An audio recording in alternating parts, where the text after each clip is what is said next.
I want to say categorically that no governor, no governor that we gave tickets can harass us out of office. No governor, no matter how highly placed, will come and with a fiat dissolve the National Working Committee, dissolve state councils, dissolve local government councils, dissolve world executive, even military governments don't behave that way. And so I must state categorically that mandate that was given to us on March 27th, the leadership of this party, under my leadership, will defend it, and I want to assure you that we will reclaim it and we will be here and produce the next president of Nigeria. But the Labour Party was built on the backs of honest Nigerians who believe in the possibility of a better tomorrow. We are a party of vision, a party of unity, and a party that represents the true interest of the people. Those who seek to tear us apart with backroom deals and illegal meetings must not be allowed to do so. What message does it send to Nigerians when meetings meant to divide us are held in Abia State, a state that has become a symbol of resilience at a time when this nation is struggling with ethnic divisions? Such actions do not promote unity, they deepen the wounds of distrust. Nigerians are watching and they will not be silent. We cannot afford to play politics with the future of our party. I call on all true members of Labour Party to stand firm. This is not the time for betrayal. It is the time for solidarity. We must reject the actions of those who, for their own interests, seek to weaken us, seek to divide the party, seeks to share it and divide it in piecemeal. I remain committed to leading this party in the right direction, one that aligns with the hope and aspirations of Nigerians. We have much work to do. The beautiful ones are not yet born in Nigeria, but they will be born through our collective efforts. We must nurture this party, for it is the only true vessel that can deliver the change Nigeria so desperately needs. The first question, we have not yanked off Otti and Peter Obi. We have simply said that the doors of the party are open to others, which is democratic. If you look at section 221 and section 222 of the 1999 Constitution, it makes it clear that every political party is open to all Nigerians. The Labour Party Constitution is equally clear that you cannot deprive people who may be interested in running for an elective office in the party. And so what we have done simply is to open the window to accommodate more people. You will agree with me that democracy is about number. The more, the merrier. The more people we have, the better for the party and for even the candidates themselves. Because if you emerge from a competitive process, it gives you more confidence and it shows that you are the best. And Labour Party have always maintained that why APC and PDP have failed is because they suppress competition and skew their primaries towards one individual. And we feel that since our party is different, we should not be seen in behaving in the same way. And that's why we have simply thrown the party open for all and sundry. Yes, as for this meeting, yes, they were all invited for the meeting. It is one thing to invite people for the meeting, it's for another thing for them to attend the meeting. So I must make it clear that they were all invited for the meeting. All those that were supposed to be here are here, and you will agree with me that we have formed quorum in this meeting. All members of the National Working Committee are here, except for two that have an assignment outside Nigeria. State chairmen are here, state secretaries are here, other stakeholders are equally here. And so the meeting is well constituted, and quorum for any meeting, as per the provision of the Constitution, is 1/3 of those who are supposed to be present in that meeting. And so we are very comfortable with this meeting, and we are even more than 2/3 in attendance. So this meeting is well constituted, and we are happy that we are here today. Yes, as to restore the confidence of Nigerians in the party. Yes, like I said in my opening remarks, every organization has its evolutionary process. Political activities are dynamic, and so I see this as a period of trial for the party, as a period that the party is having challenges. It's an evolutionary period for the party. I want to believe that it's a passing phase, and I believe that the party will get over this phase and will be stronger and better. And I want to say clearly that comparatively, the crisis in this party, when compared with others, you will agree with me that ours is relatively better than others. So I must assure you that Nigerians will see this as a process that the party needs to go through, and we are going through them, and I'm sure that this phase will be out of the party very, very soon.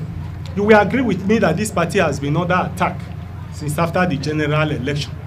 We've had one crisis or the other, but I'm happy that we've been able to surmount those crises, and I'm sure that after this one, we come out stronger and better. As to being afraid whether we'll lose the governor of Abia State and PO, like I said, the party is dynamic. Like I said, this process is evolutionary period for the party. The party is growing and is still growing, and we believe that all of this will make the party stronger and will make it better. I must state here clearly, in respect of the discipline that we talked about, the party is supreme, and every member of the party is supposed to live and play by the rules of the party. Nigeria is in comatose, Nigeria is in trouble because we don't obey rules, because we have a lot of, there's no discipline, financial discipline, attitudinal discipline, and whatnot in the country. And that's why we are where we are today. And if we are saying that Labour Party will make the difference, we are determined to really and truly make that difference. And that difference must start from us, must start from the way we conduct ourselves as a party and as members of the party. As to what kind of disciplinary measures that we'll take, I think it is too premature for us to be answering this question. The constitution of the party is clear. Like we said, we already have disciplinary committee in place. It will be prejudicial for me, it will be unprofessional for me, and will not be good for me as a leader to preempt whatever decision other people may want to take, or the organs of the party may want to take. And so for me, I feel that is still too premature. the unfolding events will determine the decision that the party will take. We've seen instances where political actors quarrel, and in the next moment, they put their differences aside and work together as one family. And therefore, for me, as we move towards the bridge, we'll definitely cross the bridge when we get to that bridge. Chairman sir, please. One thing is very germane here, sir. It was in this particular hall with presence of our state chairman, our state secretaries. Let me specially welcome our guests, stakeholders, and some elected officers who are here present today. We decided that we are going to have this NEC meeting, and we've just concluded our deliberations. And for the purpose of the press, because we appreciate that today is Monday and you'll be very busy, and so we have decided to abridge the program so that we can address the press, and so that you can go about your other lawful duties. So I'm going to make my speech now, and this will be followed by the adopted resolutions from this NEC that will be presented to the press by the National Secretariat of the party. My speech today is titled, "The Beautiful Ones Are Not Yet Born in Nigeria." oh yes. A speech delivered by Barrister Julius Abure to the National Executive Council NEC meeting held on the 9th day of September 2024 at the national headquarters of our party, the Labour Party. I stand before you today with a heavy heart, but with an unshakable resolve to continue to defend the party and defend the dignity of our party. I stand not just as your national chairman, but as a guardian of the principles that hold our great party together. The principles, unity, justice, and integrity of our party. We are at a critical moment in the life of our party.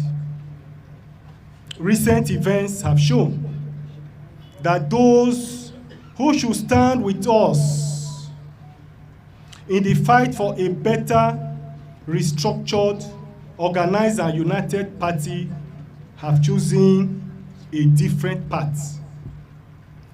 A path not of unity, but of division.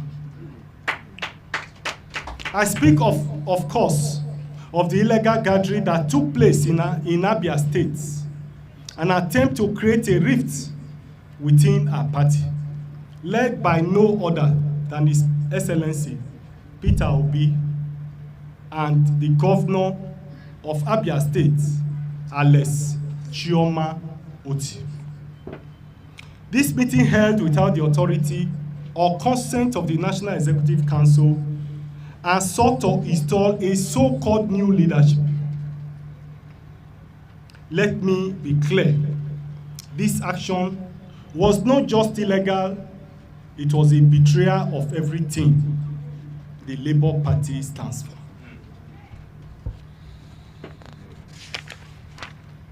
A reward for loyalty with ingratitude, a reward for support with insubordination.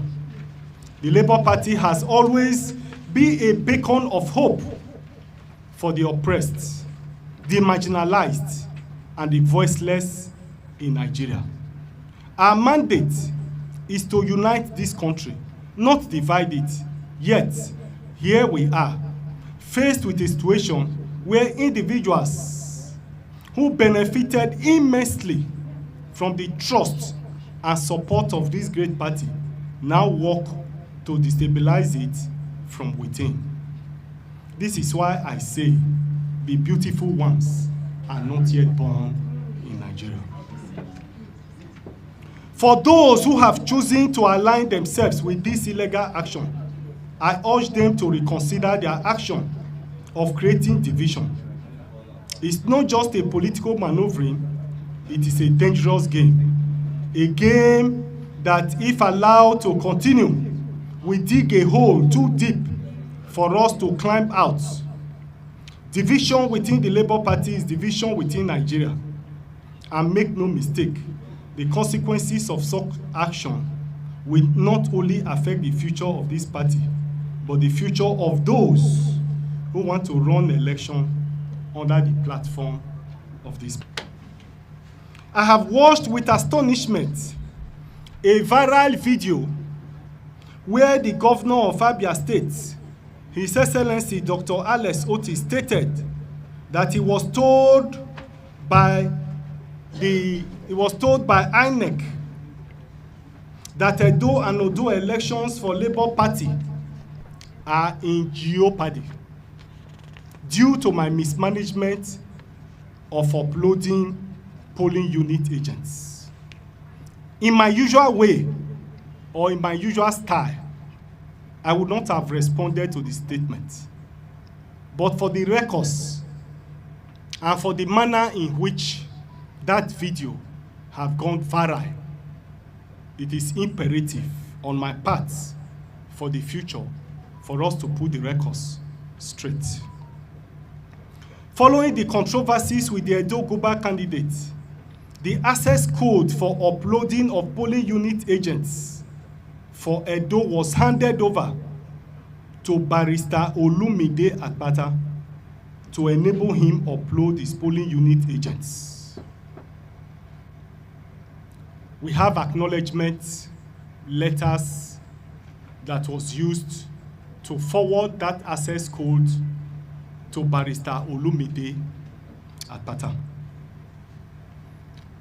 I was not, and the party was never involved in the uploading of polling unit agents for Edo State election.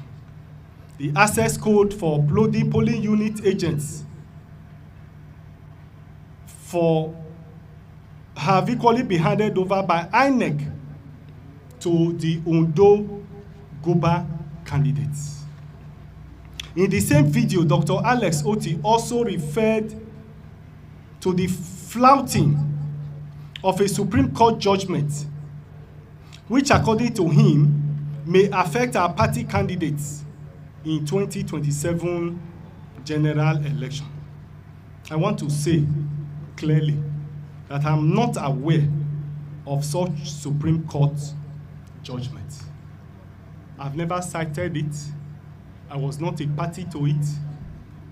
Who are the parties to that judgment? We didn't know. And that's why today I stand in my honor to challenge His Excellency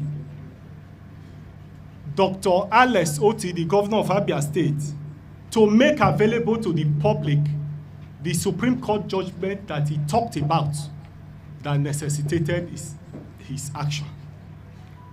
However, if he is referring to the so-called consent judgment being paraded by Femi Falana, SAN, and the Nigeria Labour Congress, then I need to school him as follows, because it will appear as if he was speaking from the point of ignorance. I will therefore need to properly educate him on the issue of this consent judgment. The terms of settlement made judgment of court in 2017 have been fully complied by the Convention of 2019.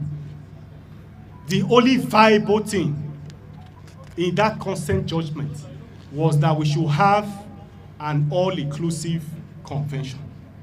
And if you look at the composition of the convention, if you look at the constitution of the party, composition of national convention, it already defined who and who should participate and be in the National Convention. And so that agreement, we have fulfilled it, and we held our convention in 2019. Moreover, the Court of Appeal in 2022, in appeal number CA ABJ CV 702/2022, between Comrade Salisu Mohammed and Chief Callistus Okafor and 13 others, described that consent judgment as an abuse of court process. I therefore want to challenge Alex once more that if he has something contrary to this position, he should present it to members of the public for us to scrutinize it and for us to look at it. The second agreement between the current leadership and NLC in 2021 have been respected by the party, and we have complied with that agreement over 90%. The terms of settlement has been fully complied with. It is only even the Nigeria Labour Congress that have not fulfilled a single part of that agreement. In that agreement, the NLC was supposed to withdraw all their cases against the Labour Party, but they refused to withdraw any of such cases. But Labour Party, in a magnanimity, in the spirit of reconciliation, in the spirit of moving together so that we can be united in 2021, we complied with that agreement by absorbing all their members as was agreed in that consent judgment. I also want to quickly add that even that consent judgment, even that terms of agreement, is also a subject matter that is now before the courts. On the basis of the foregoing, therefore, I'm wondering where Dr. Alex Otti is getting his facts. However, I must urge him to double-check his facts before going to the media. Because at that level, it is shocking and astonishing that he could make such a wide pronouncement that touches on the image of the party, that touches on the integrity of the party, that touches on the leadership of this party, that touches on individual character in this party without double checking. And that's why I want to challenge him for the third time that he should make his facts available so that we can scrutinize it, deal with it, and then we take it from there. On the basis of the foregoing, therefore, however, I must urge him that he should double check his facts before going to the media. And we want to also advise him that he needs to moderate his desperation. We hereby advise him that he needs to moderate his desperation to forcefully, illegally, desperately usurp and take over the leadership of the party. I must seize this opportunity to make some clarifications on some few issues. I and the party have been accused of being responsible for Peter Obi's failure in the 2023 general election. They have stated that the campaign, election donations, and funds for the payment of agents were mismanaged by the party. Hence, Peter Obi failed in the 2023 general election. I have ordinarily refused to make comment on this because I believe that as a leader, leadership is taking responsibility. And I believe that we're all one and that I should generally take responsibility for the actions of this party. But recent events have shown that we will be doing this party and we'll be doing ourselves injustice if we continue to keep quiet on all of these issues. And that's why we have decided to come out clean to make some of this clarification. Let me make it categorically clear that campaign funds were disbursed, administered in the southern states by the leadership of the campaign council, first led by Doyi Okupe, and secondly, under the control of Akin Oshutokun. While the funding of the campaign for the 19 northern states were handled by the vice presidential candidate of the party, Dati Baba Ahmed. The funding of the election itself was done by Peter Obi himself. The party was never involved in the distribution of those resources. Our interest was to see how we can produce a president for the party. However it was done, we didn't bother ourselves about it. Hence, we gave them free hands. Whoever they trusted, whoever they wanted to entrust their resources to, we didn't want to bother ourselves with it. We followed them sheepishly. We followed them loyally and allowed them to administer the funds of the campaign for the election and so on and so forth. As per the donation, the party was not involved in the collection of any campaign donations. Donations to the campaign were channeled to the following accounts: Obi Dati Ahmed campaign account, Zenith Bank 124-195-0451, Sterling Bank 0091657896, Heritage Bank 1400234900, Globus Bank 1000128194. The signatories to these accounts were Aisha Yusuf and Pastor Itwa Iwodalu. They were equally responsible for the payment of polling unit agents. The party did not even bother to pay its agents. We handed over the list to the campaign council and to those who were administering these funds to pay polling unit agents that worked for the presidential election. Consequently, it is mischievous for any person to accuse me and the party for mismanaging of these funds. At no time did the party or its officials engage in any financial transaction as it relates to the presidential campaign.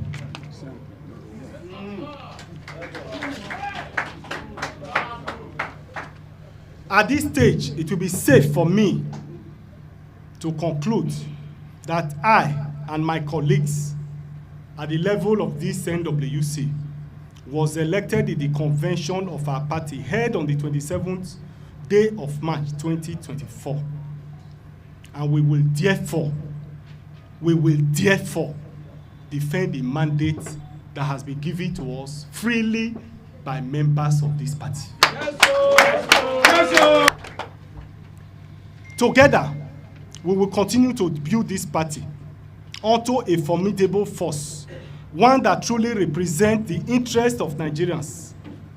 And I must say again and again that the beautiful ones are not yet born. But their birth is near. Yes, sir. And it will be through the Labour Party, yes, sir, that they will rise, yes, and lead this country to El Dorado. Thank you and God bless you.